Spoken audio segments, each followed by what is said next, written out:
Buongiorno a tutti, ben ritrovati con The Globe, l'appuntamento mensile con Eurozone. Partiamo subito per vedere cosa stanno facendo i mercati finanziari. Mercati azionari, fatto 100, il livello di inizio anno li troviamo tutti in territorio abbondantemente positivo, addirittura gli emergenti 25%, Europa e America attorno al 10%. Sulla performance degli emergenti c'è tanto della componente tecnologia, però in generale i mercati azionari hanno fatto bene. L'Europa era un po' in ritardo, sta recuperando un po' del ritardo che aveva accumulato rispetto agli Stati Uniti.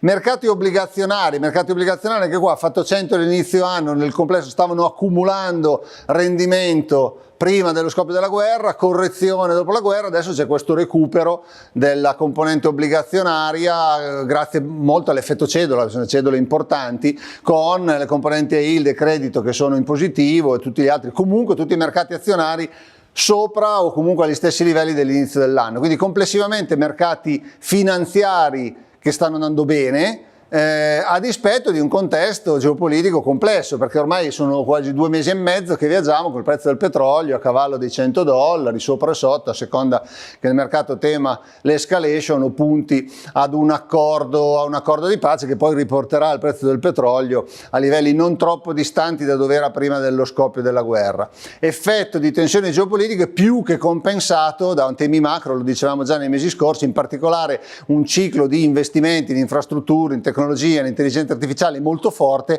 che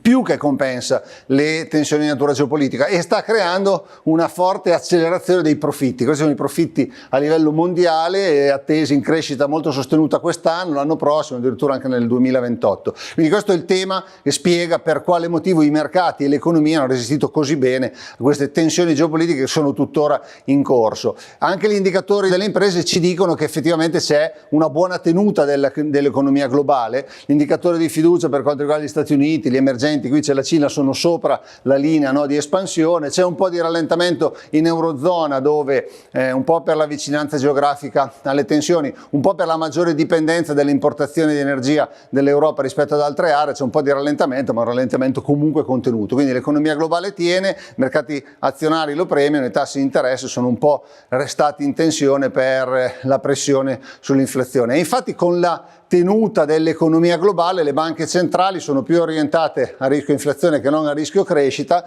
Questa è la fotografia delle banche centrali, sappiamo la Fed stava abbassando i tassi, l'idea che li avrebbe abbassati ulteriormente, il ribasso dei tassi è rinviato addirittura con la forza dell'economia americana, gli investitori pensano che addirittura la Fed potrebbe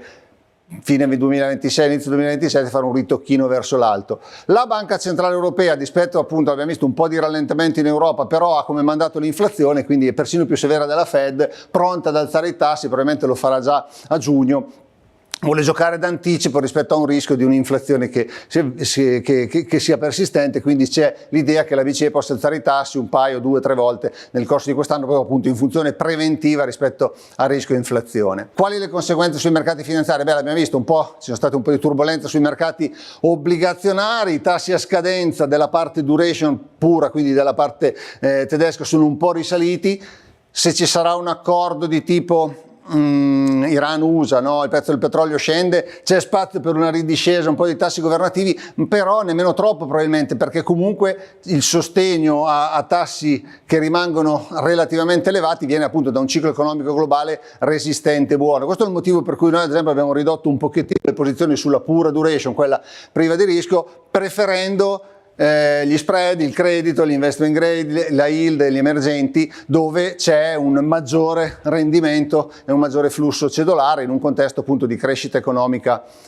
buona. Considerazioni simili rispetto tra il profilo rischio e rendimento sui mercati azionari. Abbiamo visto sì, i mercati azionari sono sui massimi, hanno fatto molto bene, però in realtà a termini valutativi non sono cari, non sono più cari di quello che erano qualche mese fa. In realtà i mercati emergenti, che pure hanno fatto bene, l'Europa, hanno delle valutazioni in linea con le medie storiche di lunghissimo periodo. L'America è un po' cara per il tema tecnologia, ma non è più cara di quanto era prima dello scoppio della guerra, proprio perché gli utili sono cresciuti tanto e quindi il rialzo degli indici è stato più compensato dagli utili. Quindi noi rimaniamo in ottica di medio termine positivi anche sui mercati